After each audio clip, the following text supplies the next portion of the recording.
Hello, everybody. Welcome to SAVEDNews TV. I am AZ Hubbard, your host, and I thank you so much for joining me tonight. We have a lot of topics to cover, and I know that you all like, oh wow, she's done um, fireside chat twice. Well, you know that we normally do our um, our fireside chats. Um, and we talk about various topics. But we are during the week we talk about news, more news, and then what's going on.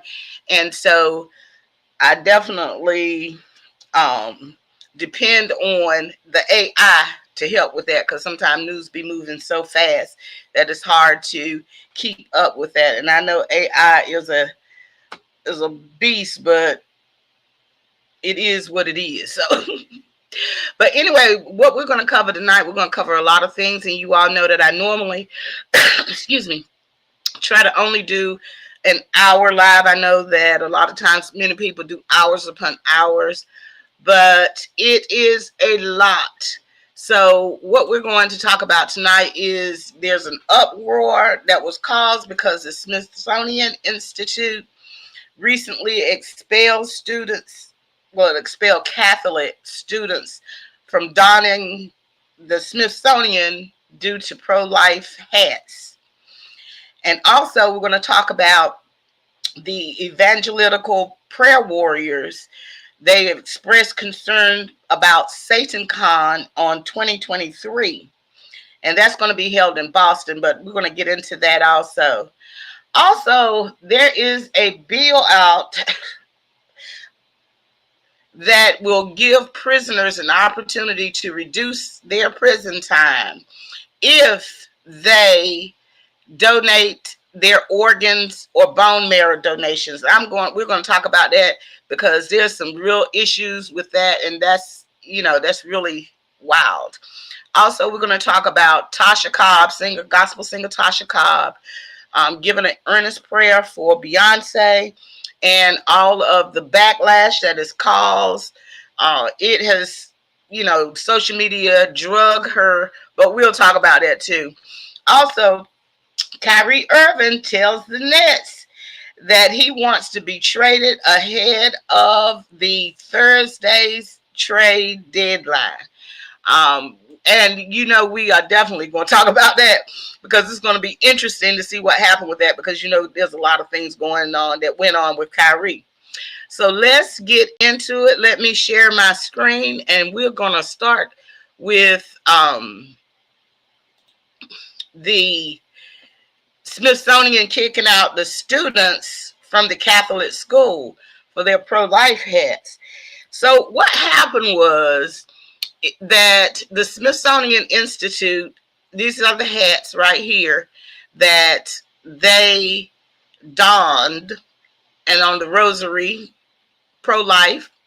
And so 12 students from Our Lady of the Rosary School in Greenville, South Carolina, and their chaperones wore blue pro-life stocking caps that said Rosary Pro-Life to the Smithsonian Air and Space Museum after they attended the March for Life in D.C. on January 20th. Okay, so this is coming from the Catholic News Agency. A group of Catholic students were wrongfully kicked out of the Smithsonian Air and Space Museum. Okay, there was 12 students we are talking about. After the rally, they visited the Smithsonian National Air and Space Museum, famous for its exhibits of the original 1903 Wright Flyer and Apollo 11 command modules.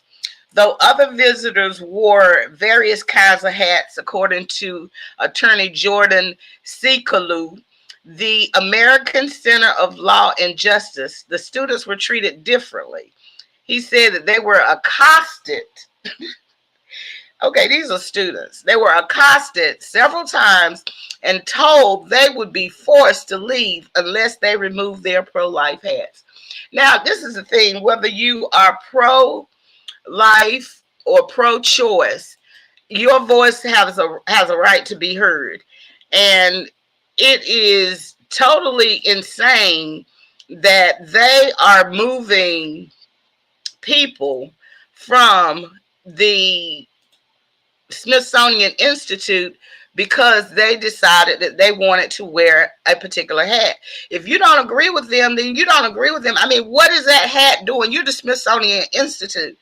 I don't care if you wore a Knicks hat or a baseball cap with a football team on it or whatever. Somebody in there, like if somebody walked in the Smithsonian and had on a Redskin hat, okay, my football people, don't get mad at me, but I'm a Dallas Cowboy fan. So if you got on a Redskin hat, I got a problem. I got a problem. So, somebody's going to have a problem with whatever it is. I mean, it's just gotten out of hand with these, with people, just being so sensitive. They're just too sensitive to what is going on in the world. Somebody does something, wear a hat, and you get kicked out of a museum. Okay.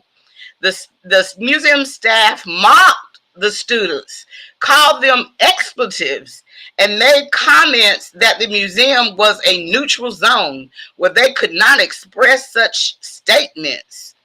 The employee who ultimately forced the students to leave the museum was rubbing his hands together in glee as they exited the building. He characterized the treatment of the students as blatant discrimination and noted that the Smithsonian is a federal entity. At least two students were being represented by the American Center of Law and Justice. The Smithsonian Air and Space Museum said that it had already made changes after the incident. Asking visitors to remove hats and clothing is not in keeping with our policy or protocols, Allison Wood said, the museum director of communications told Fox News. We provided immediate training to prevent a reoccurrence of this kind of incident and have determined steps to ensure this will not happen again. So this is the thing. Like I said, this is a clear violation of the First Amendment rights. And their freedom of speech, their freedom of religion. The attorney said the federal government simply cannot ban speech with which it is or its employees disagree with. The Catholic Diocese of Charleston responded to the incident in a statement to the Greenville NBC affiliate. It says thousands of Catholic students attended the March for Life every year, and we support their right to stand for life. Okay, so this is totally insane. You all let me know what you think about this, because it's crazy that they would be banned from a museum because they had on a hat that they disagreed with. Now, what happened was, the Smithsonian provided immediate, let me put my little quotes up, immediate training to this group of employees. This is crazy because they should not have to do any special training for this. What I don't understand is why there had to be some special training for the hat. Okay, they know that people have First Amendment rights and religious rights. So this is what the Smithsonian enacted after they kicked these people out. Now this is the bus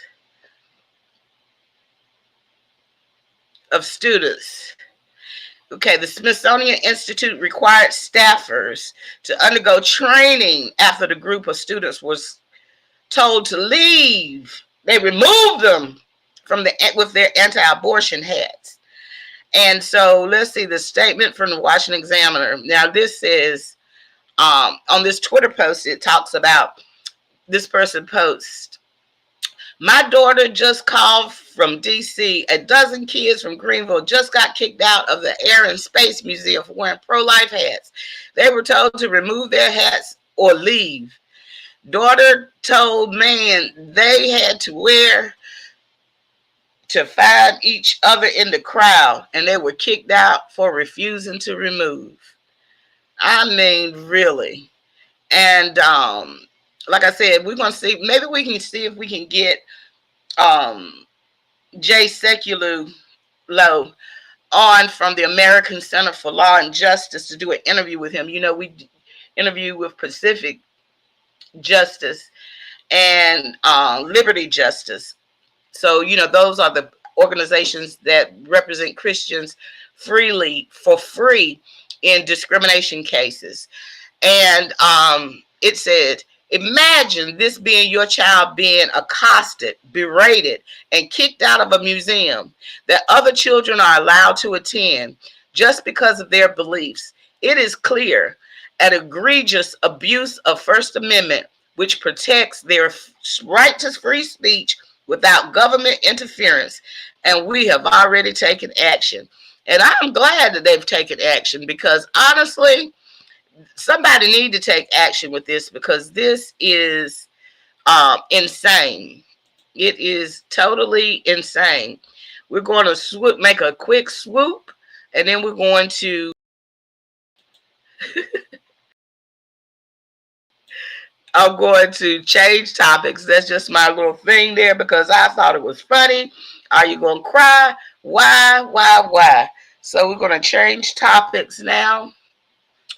So here we go. Ooh, excuse me, everybody. Here we go. What is next on the docket? What is next on the docket? We're going to talk about the Christian prayer warriors alarm of a Boston SAVEDNews 2023. So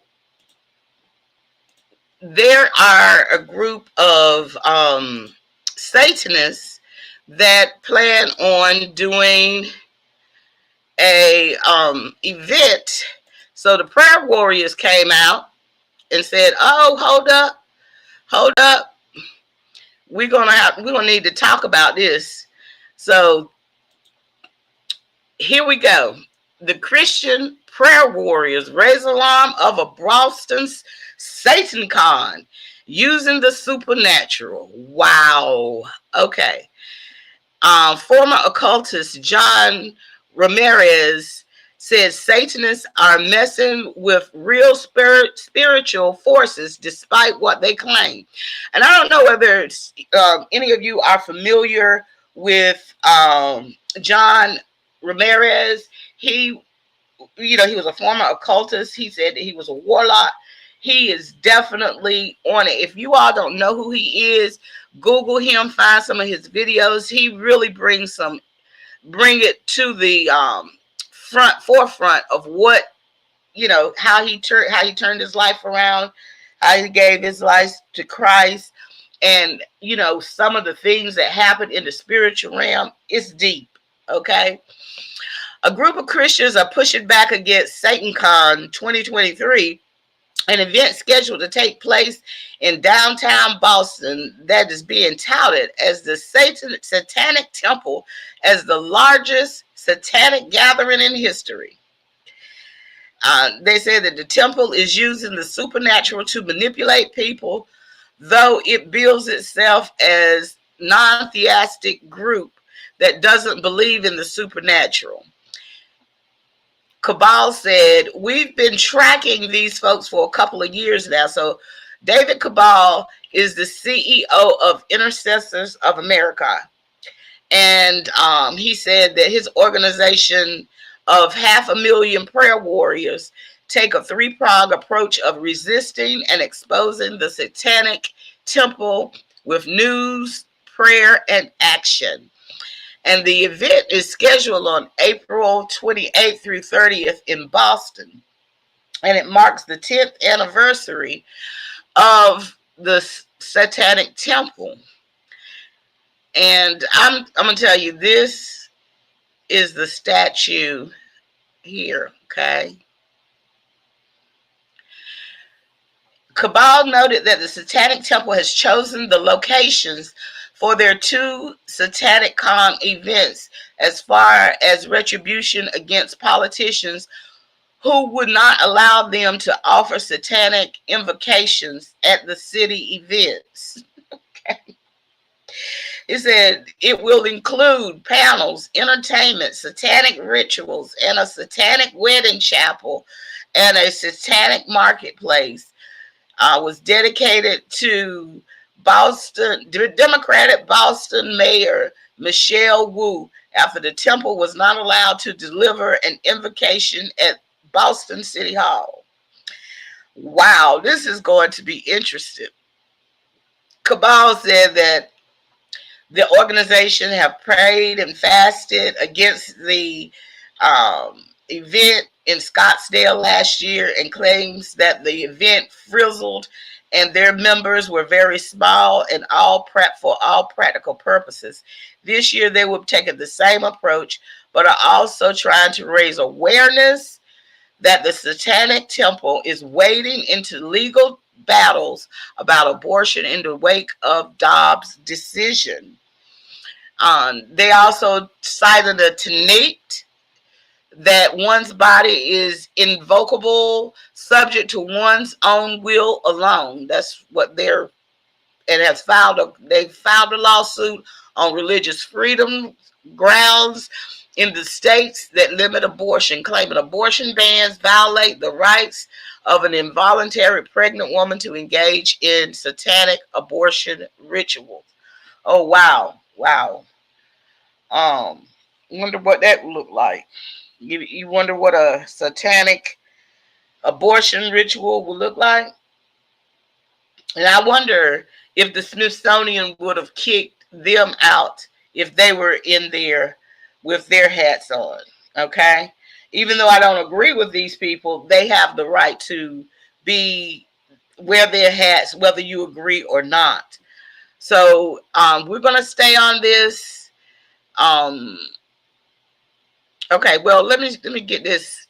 Okay, the Salem, Massachusetts-based Satanic Temple, which claims to have more than 1.5 million members worldwide, denies belief of a personal devil, saying its mission is to encourage benevolence and empathy among all people, reject tyranny, authority, abdicate practical common sense and justice, and be directed by the human conscience to undertake noble pursuits. Okay.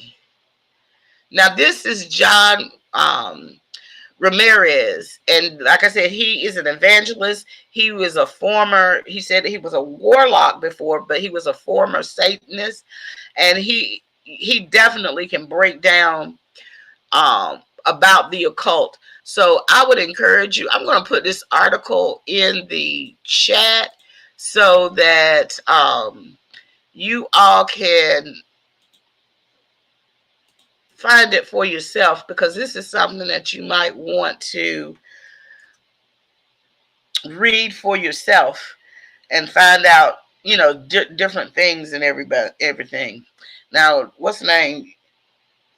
Make sure you click on that. Not now, but later. Click on the article and find out what it is. Okay. So next, we're going to talk about. I'm going to write down my time. We're going to talk about the bill that has been introduced to give prisoners an opportunity to get their sentence reduced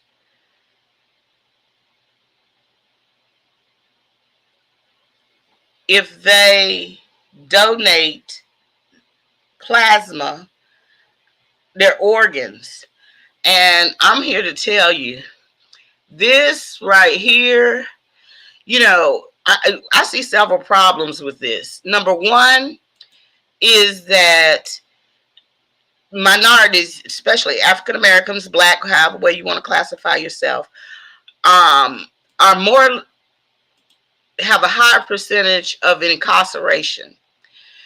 Number two, they are they harvesting organs? What, will they be paid for this? Do you know what I'm saying?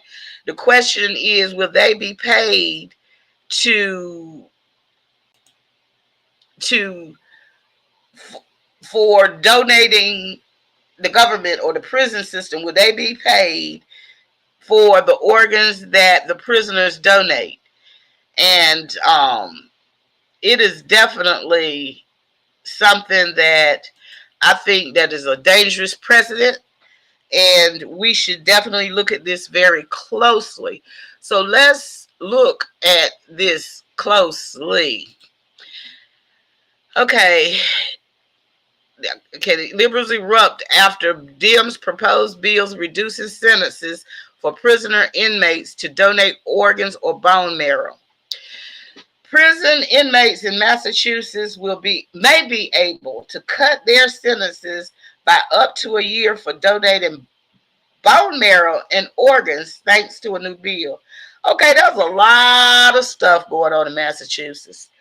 Okay, you got SatanCon going on in Massachusetts, and now you have the bill to give prisoners an opportunity to reduce their sentences if they donate bone marrow or organs. Now, this is a very slippery slope, and I would like to get you all's feedback, whether you are watching live or a part of the replay crew. I'm interested in how you feel about this. So let's get with it. Okay. Bill HD 3822 proposed by Senate Representatives Carlos Gonzalez D. and Judith Garcia requires the state commissioner for the Department of Corrections establish a bone marrow and organ donation program for incarcerated individuals. The bill goes on to say that eligible inmates could earn between 60 days to 1 year off their sentence if they donate. So if you donate a kidney, what do you get? A year? You get a year off? I mean, a kidney? This is insane. This is, oh my gosh. Okay. Representative Gomez said that he hoped the bill would close racial disparities for Black and Latinos. What? Okay. Somebody help me. Help me. What racial disparities? Broadening the pool of potential donors is an effective way to increase the likelihood of Black and Latino family members and friends receiving life-saving treatments. The Miami Herald quoted the Democrat as saying, no, boo. I understand your plight, but last week we talked about the new bill that was passed in the healthcare establishments that make, a change in how they do donors and everything like that. So really, I don't know how much this is needed. Sponsor Judith Garcia also defended the bill on Twitter, saying a voluntary program would restore bodily autonomy to incarcerated individuals whom she said currently had no way to donate bone marrow or organs, even to family members. I'm going to be honest with you. I just don't see or feel that prisoners at the top of their checklist are saying, you know what? I want to donate bone marrow or my organs. We are going to protest because we need to donate organs and bone marrow. This is going to be a slippery slope. Like I said, the main people that's going to be impacted negatively on this are Black and brown people of color. the Hispanic population, the Black African American population. Who is really going to benefit from this? Do you really believe that the people that they say that they want to benefit from this is going to benefit from this? No, the rich people are going to benefit from this. Let's not kid ourselves. I hope you got your coffee, but let's not kid ourselves. Those are the people that's going to benefit from this, not anybody else, just them. Garcia said in a statement that addressing health inequalities of Black and brown communities was the legislation goals. No, no. You have somebody desperate, want to get out. They're trying to cut their sentence, so they have to donate. They're donating their organs for really a day off, easy, 60 days to up to a year. You're going to go under major surgery, life-threatening surgery, because it's harder for a donor to donate than the recipient as far as surgically. So it could be a kidney, and you're going to give them a year off. They're going to give up their whole kidney for a year off of that. No, I just can't get with that. I cannot get with this.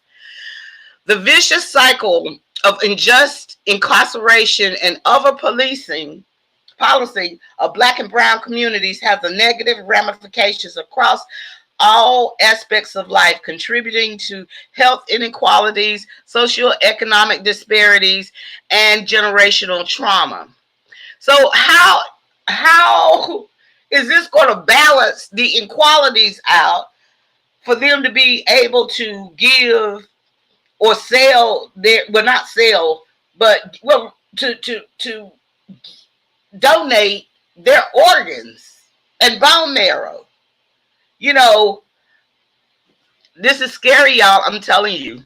A lesser known yet deeply disturbing impact of the system is this interference in the organ and bone marrow donation process. Again, like I said, the medical community, if you go back to last week's, and I'm going to put it in the chat, fireside chat, we talked about the new procedures that the medical community has put in place.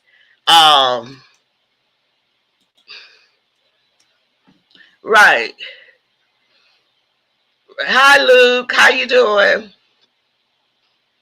Exactly, Luke. There isn't a Black or brown issue, though. No, there's not. So this is just an excuse for people that have money, because that's who's going to get these organs if they donate it to be able to get a lesser sentence. They're going to be the ones that get these organs. It's not going to go to the poor and underprivileged. You can believe and trust that. Black and exactly. And no one should be forced to donate their organs or entice. There's going to be peer pressure to get people to donate their organs. People in prison are not saying, oh my gosh, this is high on our list. No, they want better food, better conditions, and everything like that. They are not interested in, that is not their main goal in life, And yes, this is a problem, exactly, irrespective of skin color, because it doesn't matter whether you Black, brown, white, or whatever. The people with the money to pay for these procedures are going to be the ones that receive these organs. And it is what it is. There is, I'm just really, I'm really upset about this. I really, really am. And so, anyway, back to the article, because it is just, it's very disturbing. And for them to make this into a racial issue, talking about balancing out inequalities, no, that's not how you balance out inequalities. By asking somebody to give up something so precious. This reality, African Americans spend an average of 1,335 days on a kidney transplant wait list, compared to an average of 730 34 days for whites. Okay. Now, like I said, I put the link from last week's video in the chat, and we talked about the new procedures that the medical community have put in to reduce the wait time for uh, black, minority, black and brown people. But if you think that the 1,335 days for a kidney transplant is going to go down for African Americans, you are wrong. What's going to go down is this 734 days. It says high incarceration rates mean depriving non-incarcerated family members from life-saving treatments and depriving incarcerated individuals with an opportunity to save their loved one's life. I agree with that. Well, just do the bill for them to be able to donate to a family member. Why you got to do a blanket bill? Why is there a blanket bill? If they need to donate to a loved one, family members, of course. All right. But to donate, I hate for someone, excuse me, that's on the wait list for any type of transplant or whatever. But that is not the way. This is not the way. This is not the way. I just see exploitation of black and brown people, or African Americans, Hispanics, minorities, women, to be exploited in this. This bill will end up being cohesive and predatory to a group without autonomy. A bill that guarantees their right and path to donate if they wish, bribe-free, and provides quality health care for procedure and recovery would be in better faith, one user responded. And I agree with that. Because this, they say it's bribe-free. As well as I do, that there are going to be exploitations in this. Some money's going to change some hands. HD 3822 is terrifying. It assumes people who are incarcerated retain full bodily autonomy and access to medical care. This is not restoring bodily autonomy. It's taking advantage of those incarcerated in our state, another one wrote. I agree 100%. It is predatory, and some people might not thoroughly understand. And plus, when they in prison, once they receive, when you donate a kidney, for example, it is hard to donate because of the fact it's hard on the person that's donating. They have more medical needs after than the recipient. Now, do you think that the prison hospitals are going to give them adequate medical care? I can see people dying, and then once they die, and I hate to sound morbid, but once they die, then they'll say, okay, since he donated or she donated the kidney, we're just going to harvest all their organs. It's disgusting and predatory. It's disrespectful to every prisoner. It really is. It really is. It's unethical, yes. And they've marginalized a group in society, highly stigmatized and extremely vulnerable. This is exactly right. So to incentivize the selling of your body parts in exchange for the most precious commodity in the world, which is your freedom, which is time on this earth, and your freedom is just appalling, Michael Cox, executive director of Black and Pink Massachusetts, told the outlet. The bill clarifies costs will be covered by the benefiting institutions of the program and their affiliates, and no payment or commissions will be made to the Department of Corrections for bone marrow donations by incarcerated individuals. Okay, now let's read what it says. Again, no payments or commissions will be made to the Department of Corrections for bone marrow donated by the incarcerated individuals.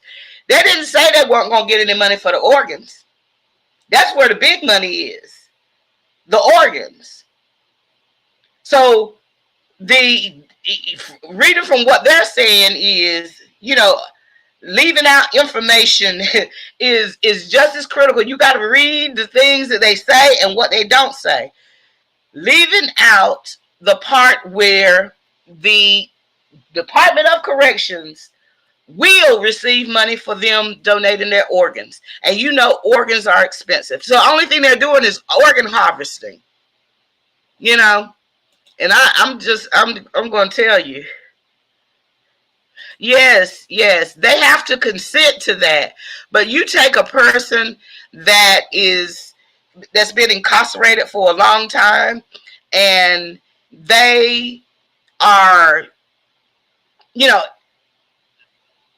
at the verge of wanting to get out, or if they're in a position where, you know, they might be anything in prison, and to shorten their time, they will allow them to get the bone marrow. So yeah, yeah, it's crazy. It is. It's crazy. And you know, we definitely need to do that. So yeah, they got. But see, you have to also. I agree with that. If they consent, then it's their problem. Yes, it is. But also, you have to think. You know, they're vulnerable. They're in prison. Will they be coerced? Will they be offered money underneath the table or the books or whatever? I don't know. I don't know. But I just see a problem. I just see a problem with this. You know, I really do. But you know, people, like you said, if they consent, it's their, you know, it's their business. If they consent, they can do this. You know, so um, if they consent, it is their business.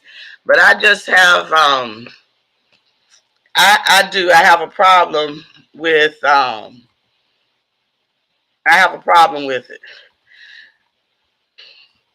And let me, oh Lord, I didn't and I just believe that people are going to be exploited, and there are going to be people that don't have um or trying to take care of their families out of this.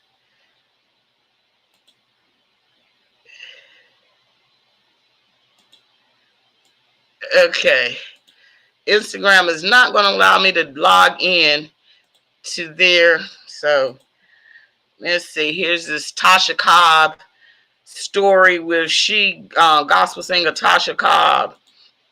I wanted to read the prayer for you that she, well, I won't want to read the prayer, but she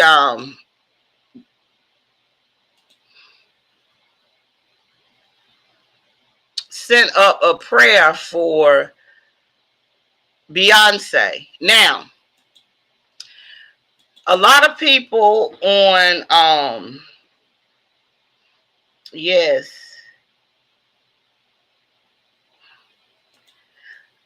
back to that. Yes, I'm saying that they can be coerced into consenting. You know, you think about it.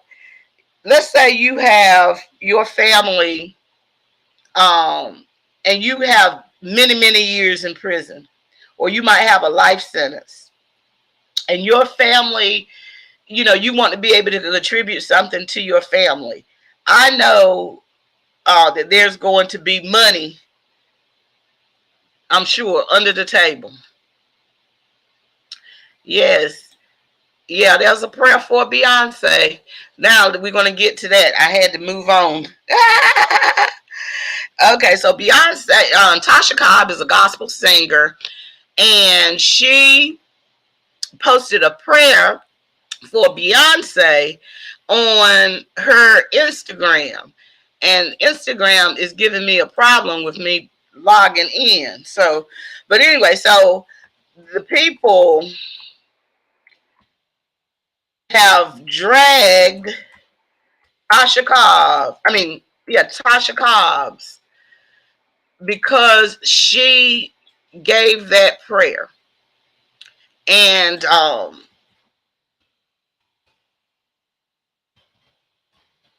she, okay, I'm trying to see if I can log into this thing. Instagram is just crazy. Don't know why. Don't know why. But anyway, so she said she sent up this prayer, and all of, let's share this screen here so we can look at it.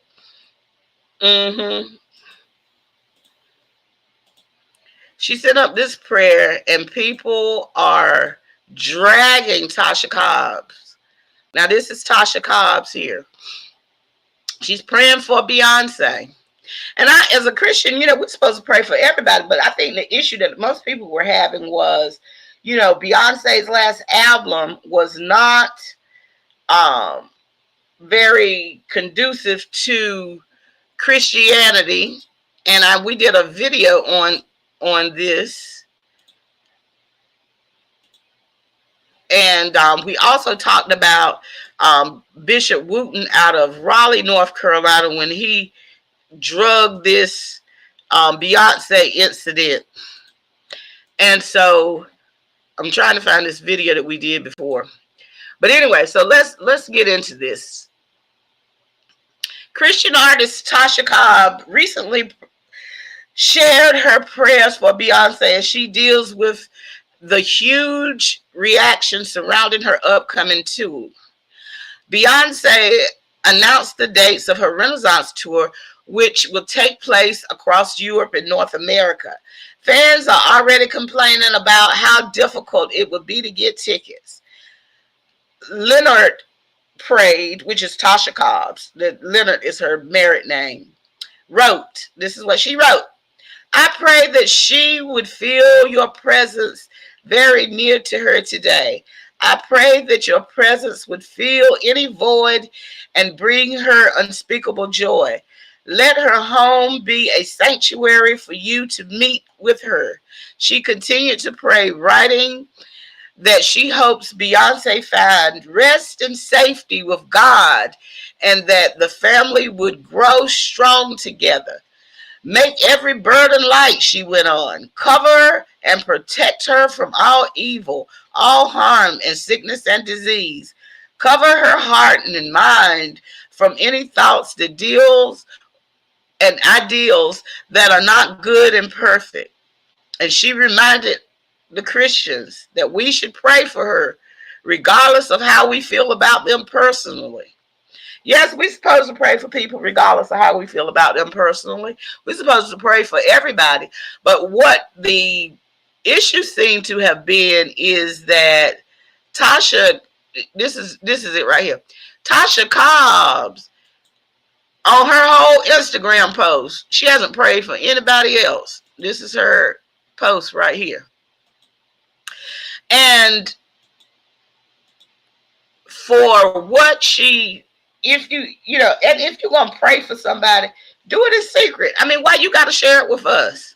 I'm asking for a friend.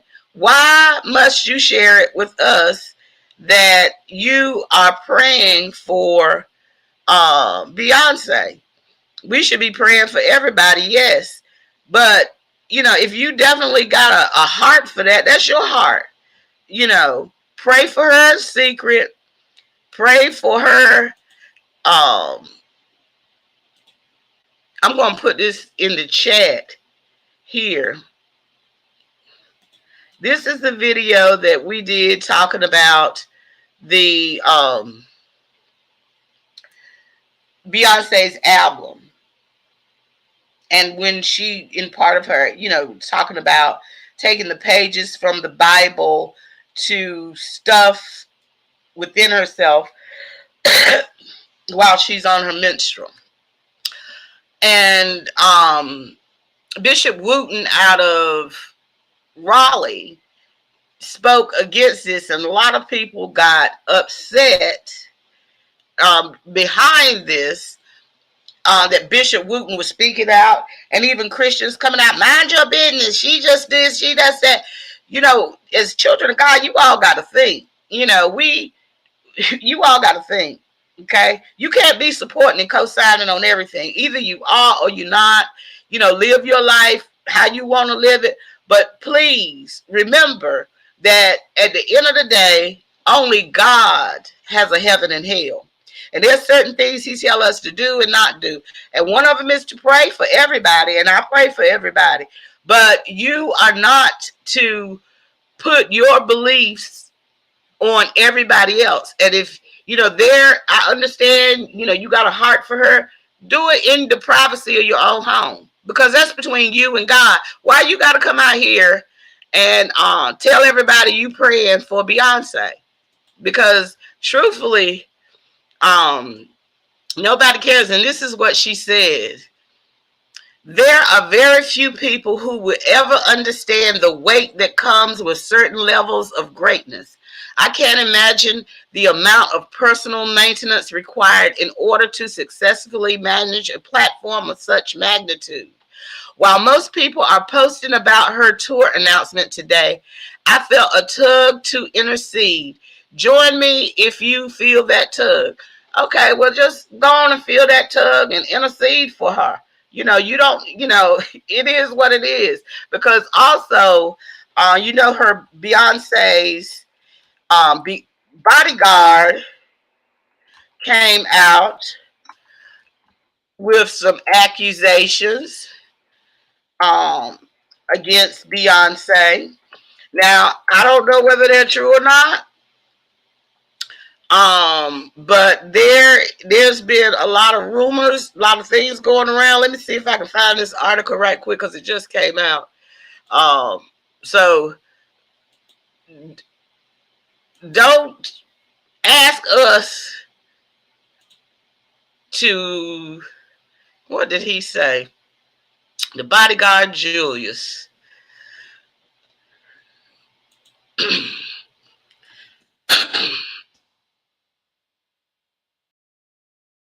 Okay, it seems like they want to suppress some information here on YouTube, but there was a lot of talk about that. That he made accusations about her and Jay-Z. I don't know whether it's true, dealing with drugs and things of that nature and witchcraft, that she's a witch. So I don't know. I just know what I see. And finally, let's see, do we have our final story here already? Because you know how we try to stick to an hour, because baby, I know how people are. Some people do 4 and 5 hours worth of lives, and I can't even begin to comprehend or understand that.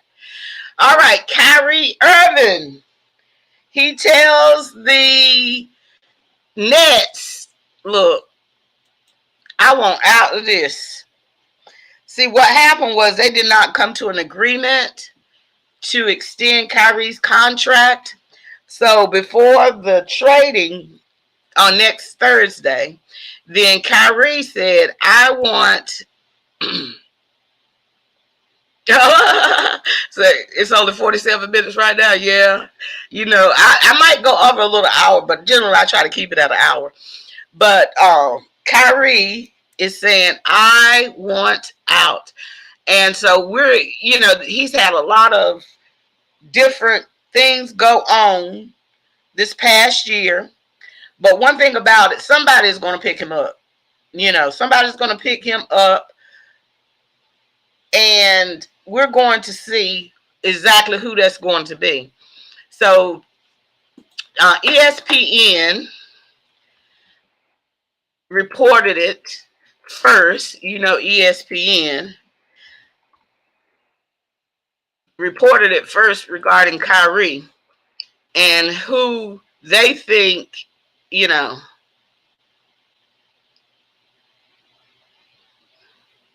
is going to pick them up. Okay. Where you go? Here you go. ESPN. Okay. We're going to talk about this. How do you all feel about Kyrie Irving wanting to move on past them? I think this is a negotiating. Okay, thank you. Taxi, I had 13 more minutes. I'm going to wrap this up because we are definitely at the end of this, because like I said, I tell you all an hour. I try to stay true to my word. If I have more articles, there's always more news to talk about, but I am definitely only going to talk about what I say I'm going to talk about. Okay, this is Kyrie. Let's put him up on the thing. And yes, you're from Britain. Okay, great. Yes, I'm American. Yes, I'm American. I'm an American citizen, born and reared. So anyway, it is, as far as Kyrie Irving, if you're a basketball fan, we're getting a lot of different types of things people are saying, and as far as where he's going to go. Now, this is a poll here.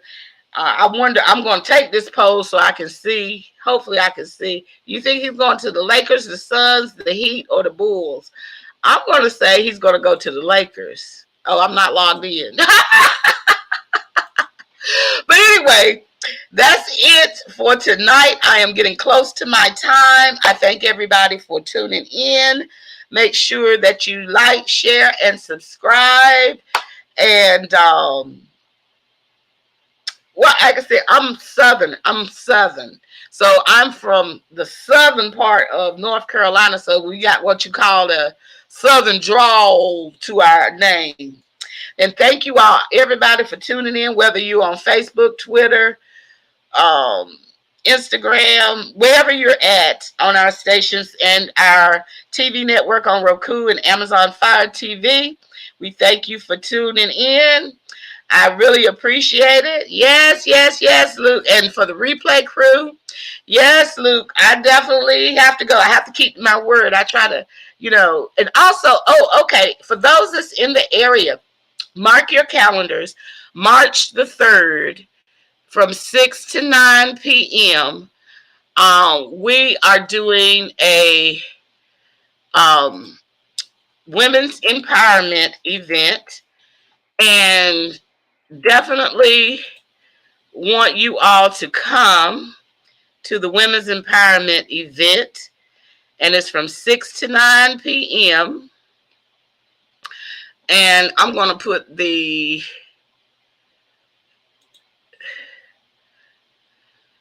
let me put the flyer up here. Okay. We're going to have several people up there, and this is a time for everybody to come out. Even though it's a women's empowerment event, men can definitely come. And let me load this up on the screen. So anyway, this is a women's empowerment event that we're having. We're having Maria Poma, who is from the Filipino American Chamber of Commerce. She's going to be talking about finances. We have Esteban Guzman also coming, and he's the small business director, and he will be talking about small businesses, creating small businesses, and being successful. We also have Rufus Bynum on the program. He is the owner of Land Connect, 25 years in business. It is the IT and business. We are also having Erica Johnson and Charlene Richardson, and they are the owners of All Things Financial, and they will be talking about business taxes and making sure you master the business taxes. Our MC for the night is Tourette Williams, and we also will have some other things going on. Please come out that night. Is it going to be at the Goldsboro Event Center from 6 to 9 p.m. Bring your card, your business cards. Bring your flyers. We're going to network. Say, women are empowered enough. Well, when it comes to business, it can be a different story, Luke. It can be a different story. So yes, they're empowered, but we're inviting the men can come too. It's the reason why we're calling it Women's Empowerment Event is because in America, March is um, Women's History Month, and so in order to celebrate that, this is the event that we're having. So anyway, everybody, make sure that you come out March 3rd at 6 p.m. Get your tickets. Let me put the link in the chat for where you can get your tickets on Eventbrite. Let me put this in the chat because I want you all to come out. Okay, Eventbrite.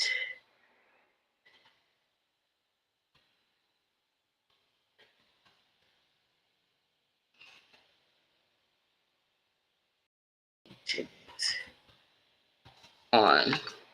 And here is the link.